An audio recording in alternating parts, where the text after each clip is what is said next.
Hello बच्चों, मैं आपकी उर्मिला टीचर आप सबका स्वागत करती हूँ। अभी हम पढ़ेंगे एसपी का पार्ट सेकंड यानी पीछे के भाग, और पीछे के भाग का हम लेसन टू चैप्टर 2 और उसका पार्ट भी 2। एसपी के पार्ट सेकंड का चैप्टर नंबर 2 और हम पार्ट इसका सेकंड स्टार्ट कर रहे हैं। इससे पहले हमने ये सब पढ़ ही लिया था। अंश परिवर्तन, अंश का वैधानिक हस्तांतरण, इसमें अंशों के बारे में जानकारी ली थी। अंश परिवर्तन का अर्थ क्या होता है यानी और हस्तांतरण का महत्व। फिर हमने अंश परिवर्तन हस्तांतरण संबंधी प्रावधान पढ़े। वो आपके प्रावधान हमारे मूर्त और अमूर्त पढ़ा। उसके बाद हमने इसके ये 13 पॉइंट पढ़े और आज हम पढ़ेंगे अंश परिवर्तन और हस्तांतरण की विधि, यानी किस प्रकार से अंशों को परिवर्तन किया जाता है और उनका हस्तांतरण किया जाता है।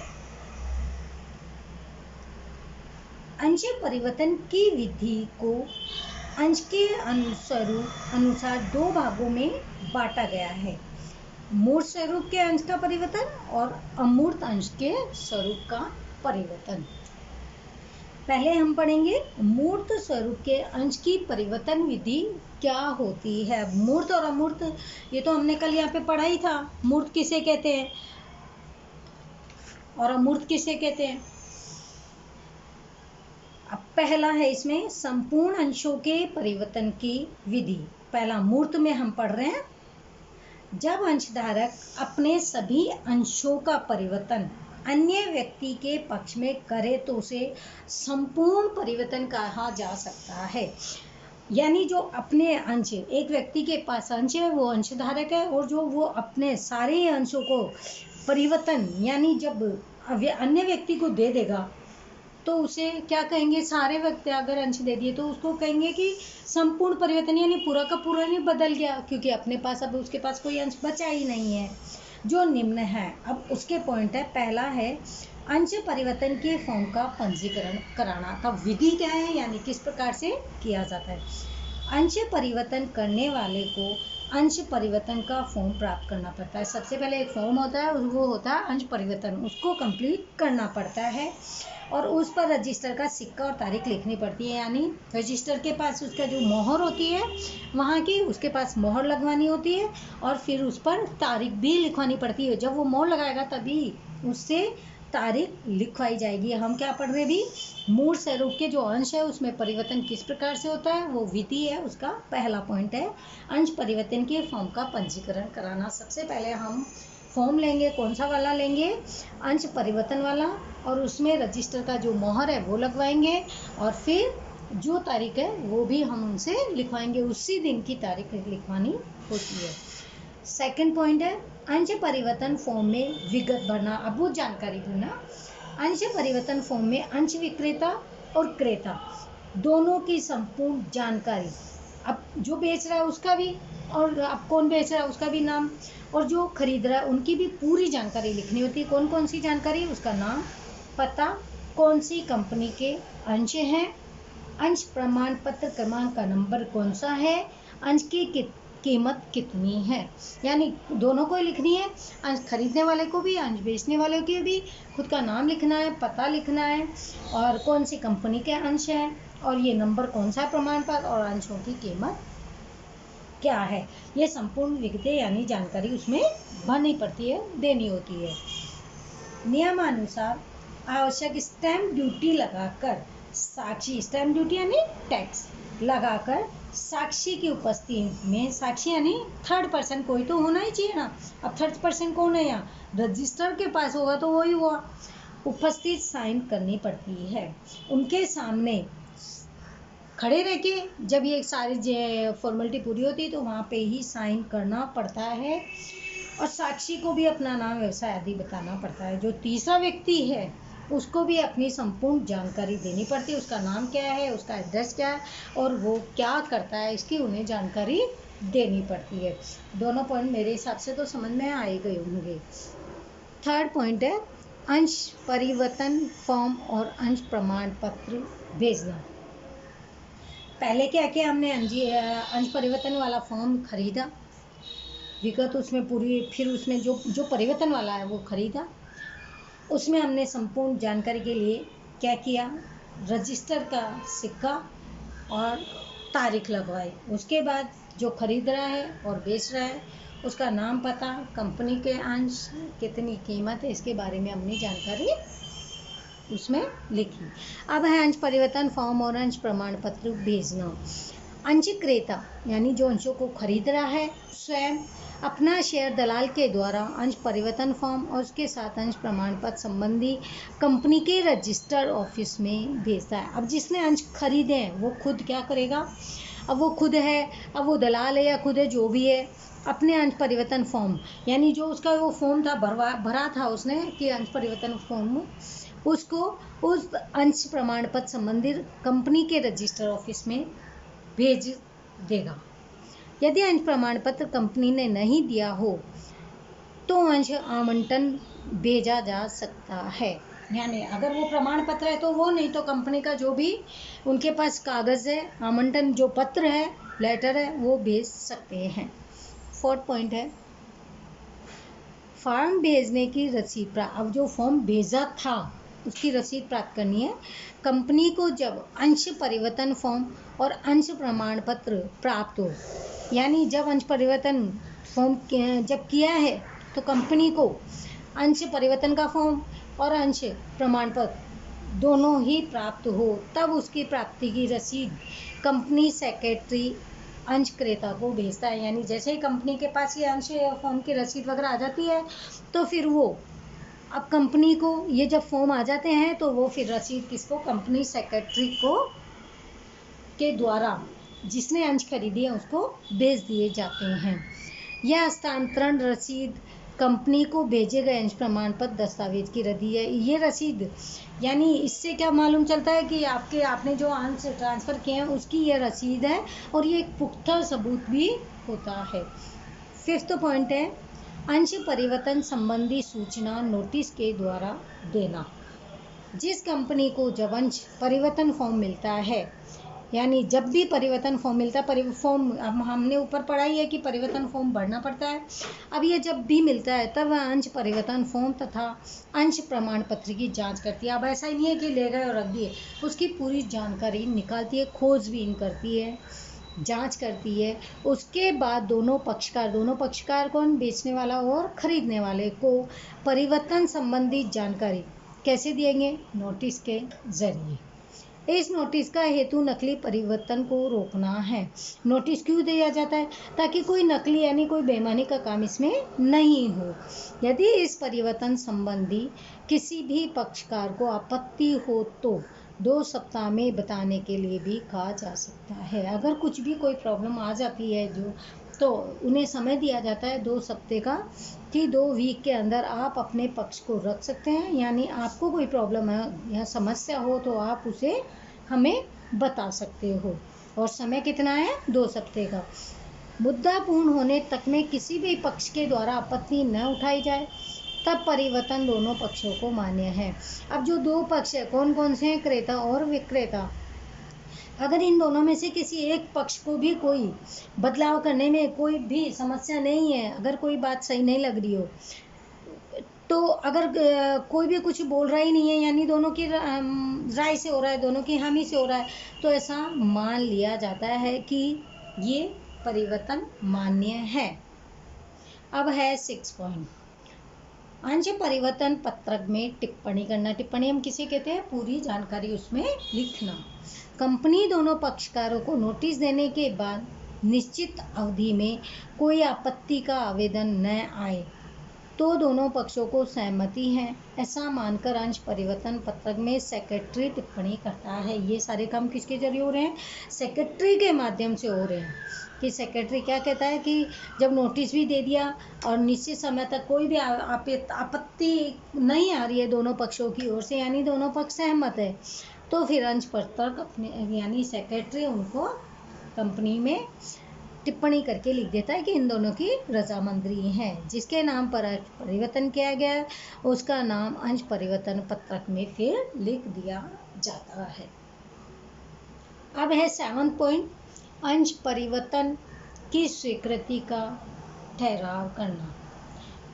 कंपनी के सेक्रेटरी के पास अंश परिवर्तन संबंधी आवेदन पत्र आया हो तो उस पर विचार विमर्श करके यानी बातचीत करके उसके परिवर्तन मान्य किया जा सकता है अथवा अमान्य किया जा सकता है। यानी पहले वार्तालाप की जाती है कि जो आवेदन पत्र आया है अब उसके बारे में पूरी जांच तो करनी पड़ेगी, बिना जांच पड़ताल के काम होते नहीं है। उसमें विचार विमर्श करते हैं, अगर वो मान्य होता है तो ठीक है और अमान्य होता है तो वो परिवर्तन मान्य किया हो ऐसा स्वीकार किया जाता है। यानी अमान्य है या मान्य है, अगर उसमें कोई है उसमें ठहराव किया जाता है बात करके तो ही वो मान्य माना जाता है। स्वीकार करने का प्रस्ताव संचालक मंडल की सभा में, यानी बहुत सारे लोग बैठते हैं, मीटिंग होती है, आपस में वार्तालाप की जाती है, तभी वो ठहराव पारित किया जाता है, जैसे कि संसद में किया जाता है बहुमत पेश करने के लिए।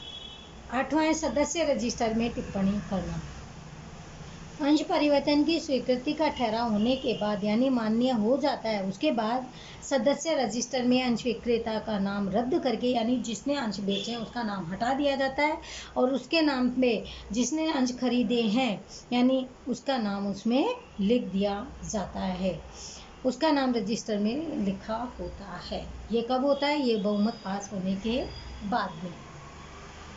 अब 9 पॉइंट है नए अंश प्रमाण पत्र नए अंशधारी को भेजना। अब नया अंश प्रमाण पत्र अब नया अंशधारी हो गया क्योंकि पुराने ने क्या किया, अपने अंशों को बेच दिया तो उसका नाम भी हट गया रजिस्टर में से।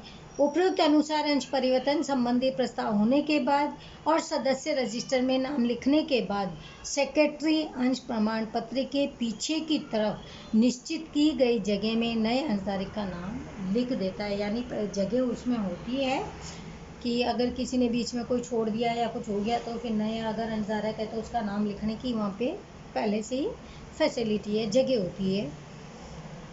और जिम्मेदार अधिकारी की सही यानी साइन और सिक्का मोहर के साथ अंश प्रमाण पत्र नए अंशधारक को भेज दिए जाते हैं। परंतु अंश प्रमाण पत्र खूब ही पुराना हो गया हो, नाम लिखने के लिए जगह न हो तो नया प्रमाण पत्र नए अंशधारक को भेजा जाता है। अब है आंशिक परिवर्तन। जब अंशधारक स्वयं की मालिकी के सभी अंशों में से थोड़े ही अंश अन्य व्यक्ति को बेचना चाहे तब मूल अंशधारक अंशों का विभाजन करने के लिए कंपनी रजिस्टर ऑफिस में भेजता है। कंपनी सेक्रेटरी संबंधित अंशधारक की मांग के अनुसार अंशों का विभाजन करके अंशधारक को भेज देता है। उसके बाद अंशधारक स्वयं के जितने अंश बेचने हो उतने अंशों पर उपयुक्त प्रकार की प्रक्रिया कर अंशों का विक्रय कर सकता है। यह था आंशिक परिवर्तन। अभी हमने पढ़ा मूर्त स्वरूप के अंशों के परिवर्तन की विधि। अब हम पढ़ेंगे अमूर्त अंशों का परिवर्तन। कोई भी अंशधारक मूर्त स्वरूप में अंश रख सकता है, लेकिन नए प्रावधानों के अनुसार अंशधारक ऐसे अंशों को बेच नहीं सकता है। उसे यदि ऐसे अंशों का विक्रय करना हो, बेचना हो, तो मूर्त प्रकार के अंशों को अमूर्त प्रकार के अंश के रूप में बदलना पड़ता है।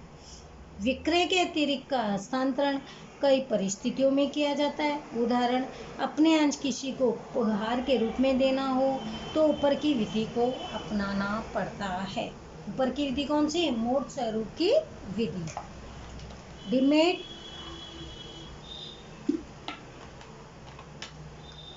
डिमेट अंश अर्थात भौतिक स्वरूप के अंशों को इलेक्ट्रॉनिक स्वरूप में निश्चित प्रक्रिया के अंतर्गत रूपांतरित किया जाता है। यह हमने पहले पढ़ा था कि खातों में होता है मूर्त वाला खाते वगैरह में नहीं होता, इसीलिए इन्हें इलेक्ट्रॉनिक यानी ऑटोमेटिक तरीके से इन्हें किस में किया जाता है रूपांतरित? बैंक का जो इनका जो शेयर का खाता होता है उसमें अंशों के खाते में, जिसमें विनियोगकर्ता को डिपॉजिटरी पार्टिसिपेंट के पास खाता खुलवाना पड़ता है। भारत में डिपॉजिटरी के रूप में नेशनल सिक्योरिटी डिपॉजिटरी लिमिटेड यानी NSDL अथवा central depository service India limited CDSL। ये अंडरलाइन कर लो, ये आपको फुल फॉर्म याद करनी है। ऐसी नाम की संस्थाएं प्रतिभूति संभालने वाले एजेंट के रूप में कार्य करती है। इन संस्थाओं की ओर से सरकारी और निजी क्षेत्र की बैंक, शेयर, दलाल तथा अन्य वित्तीय संस्थाएं डीमैट खाता खोलती है। इस तरह की संस्था के खाता खुलवाने के बाद वह संस्था खातेदार को इंस्ट्रक्शन यानी इंटीमेशन स्लिप भी देती है, जिसका उपयोग खाता धारक केवल खरीद और बिक्री यानी सिर्फ और सिर्फ खाता धारक किसमें करेगा, ये शेयर्स की, अंशों की खरीद और बिक्री के अलावा वो नहीं कर सकता। संबंधित कंपनी स्वयं के अंशों के धारक कौन हैं, यह अपने कंप्यूटर में NSDL या CDSL द्वारा देखकर वेबसाइट पर देख सकती है, परंतु कंपनी उसमें कोई भी प्रकार का परिवर्तन नहीं कर सकती। इस इंस्ट्रक्शन स्लिप के आधार पर एजेंट, बैंक, संस्था अंश की खरीद बिक्री करती है। यानी ये किसके द्वारा होता है, एजेंटों के द्वारा होता है, दलालों के द्वारा होता है, डायरेक्ट ये काम नहीं होता है।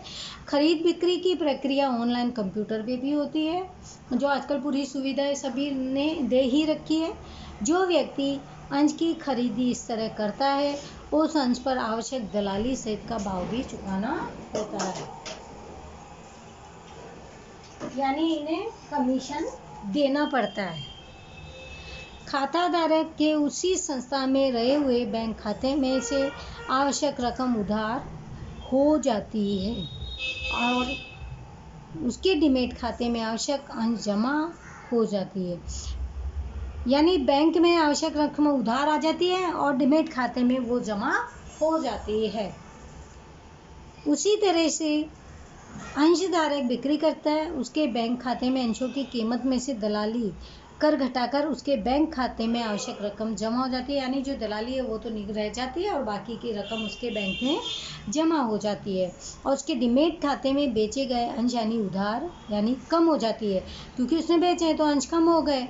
इस तरह जिन अंशों की खरीदी या बिक्री की गई हो उस व्यक्ति के खाते में जमा या उधार हो जाता है। जिस प्रकार से हम अपने एक एग्जाम्पल के तौर पे बताती हूँ, जैसे मान लीजिए कि आपको किसी को पैसे देने अपने खाते में से, तो जो आपकी जो रकम थी आपने उसमें से निकाले और किसी और के दिए तो आपके उसमें से तो कम हो गई आपकी, या आपने किसी के दलाली के थ्रू कोई काम किया है तो उसको उसकी दलाली तो कट जाएगी, बाकी के पैसे आपके खाते में जमा हो जाएंगे। और अगर आपने कुछ बेचा है तो आपके पास क्या होगा, आपने बेचा तो आपका सामान जो पैसे आपके पास बचे आएंगे उसमें दलाली कम हो जाएगी, बाकी के पैसे आपके खाते में जमा हो जाएंगे और आपके पैसे उसमें से कम हो जाते हैं। महत्वपूर्ण बात यह है कि जब इस प्रकार के अंशों की खरीद बिक्री होती है तो ऊपर का नियंत्रण कंपनी के पास नहीं होता। इसका नियंत्रण कौन करता है, जो जिसके अंश है। कंपनी को कोई कार्यवाही करनी ही नहीं होती, परंतु NSDL और CDSL के प्रतिनिधि के रूप में कार्य करने वाली संस्था बैंक ये कार्यवाही करती है। संबंधित कंपनी स्वयं के कंप्यूटर को नया धारक बनाए या पुराना चलाए वह दिए गए वेब पेज पर देख सकती है। और इसमें मेन क्या है कि अंशों की जानकारी सभी को होनी भी आवश्यक है, बिना जानकारी के तो ये काम हो ही नहीं सकता। अब है अंश परिवर्तन हस्तांतरण संबंधी सेक्रेटरी के क्या क्या कर्तव्य होते हैं, बस ये और पढ़ लेते हैं। अंश परिवर्तन या अंश की मालिकी का परिवर्तन है, यानी अंश को बदलना वो उसका अपना खुद का परिवर्तन है मालिक का। इसीलिए सेक्रेटरी को इससे संबंधित कर्तव्य योग्य रूप से निभाने चाहिए, जिससे भविष्य में मूल स्वरूप के अंश परिवर्तन में किसी भी प्रकार का कानूनी विवाद उपस्थित न हो या कंपनी कानून 2013 के अनुसार अंश परिवर्तन के उपनियमों का उल्लंघन भी न हो। यदि ऐसे उल्लंघन के कारण सेक्रेटरी जिम्मेदारी अधिकारी दोषी पाया गया तो उन्हें भी दंड की सजा होती है। अब इसमें पहला है अंश परिवर्तन फॉर्म की जांच करना। सेक्रेटरी का क्या कर्तव्य होता है कि सबसे पहले जो अंश परिवर्तन किए गए हैं उन फॉर्म की जांच करना। सेक्रेटरी को अंश परिवर्तन फॉर्म की जांच योग्य तरह से करनी चाहिए। इसमें अंशों की संख्या, अंशों के प्रकार, अंश परिवर्तन फॉर्म में अंशधारक की साइन, जांच, पूरी विगत भरी हुई है या नहीं, इन सब की जानकारी यानी इन सब की देख करके ही जांच करनी चाहिए। ये काम किसका है? सेक्रेटरी का। दूसरा, स्टैम्प और फीस। अंश परिवर्तन के लिए आए फॉर्म में अंशों की संख्या, अंशों की बाजार कीमत के अनुसार आवश्यक स्टैम्प यानी टैक्स भी लगाया है या नहीं है, उसकी भी जांच करनी चाहिए।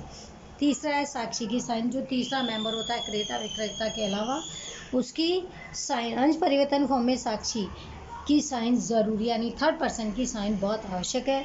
सेक्रेटरी की साक्षी की साइन जांच करके विश्वास प्राप्त करना चाहिए, यानी तीसरे व्यक्ति ने जो साइन किए हैं उसके से जांच करके उसकी संपूर्ण जानकारी लेके अपने उसको विश्वास में उसे प्राप्त करना चाहिए। जानकारी हो जाती है कि हाँ ये व्यक्ति तीसरा कौन है। अब फोर्थ है अंश परिवर्तन की रसीद। कंपनी रजिस्टर ऑफिस में अथवा शेयर ट्रांसफर एजेंट को अंश परिवर्तन फॉर्म देने के बाद उसमें बताई गई जानकारी संतोषजनक लगे तो उसे संबंधित रसीद देनी चाहिए। फिफ्थ पॉइंट है संचालक मंडल का प्रस्ताव। अंश परिवर्तन पत्रक में बताई गई विगत और यानी जो जानकारी है और बाबतें योग्य संतोषजनक लगे तो अंश परिवर्तन की स्वीकृति दी जाती है और इस संबंध में संचालक मंडल के स्वीकृति संबंधी प्रस्ताव भी पारित किया जाता है। फिर है सदस्य रजिस्टर में अंश परिवर्तन पत्रक में आवश्यक टिप्पणी। 6 पॉइंट हमारा है। अंश परिवर्तन की स्वीकृति मिल जाने के बाद सेक्रेटरी को अंश परिवर्तन पत्रक में आवश्यक टिप्पणी यानी संपूर्ण बहुमत जब पास हो जाता है तो उसकी पूरी जानकारी उसमें फिर लिख करके देनी पड़ती है। 7वां है सदस्य रजिस्टर में टिप्पणी।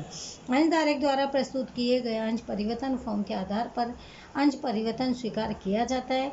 उसके बाद सदस्य रजिस्टर में इसकी टिप्पणी यानी पूरी उसकी जानकारी भी लिखता है। 8वां पॉइंट है अंश परिवर्तन की स्वीकृति का नोटिस भेजना।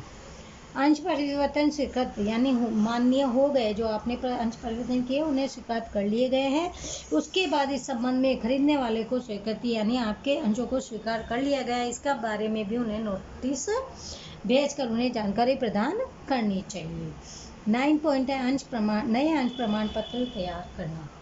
अंश परिवर्तन स्वीकृत होने के बाद नए अंशधारक के लिए नया अंश प्रमाण पत्र तैयार करने का कर्तव्य भी सेक्रेटरी का ही होता है। अब 10 पॉइंट है नए अंशधारक की प्रमाण पत्र देना।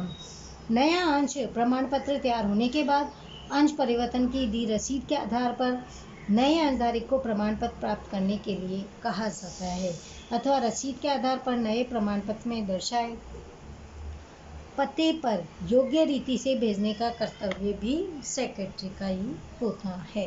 अब लास्ट और 11वां पॉइंट है नियमन पत्र के प्रावधानों का पालन करना। सेक्रेटरी को अंश परिवर्तन के समय नियमन के प्रावधानों का उल्लंघन नहीं हुआ इसका विश्वास भी कर लेना चाहिए।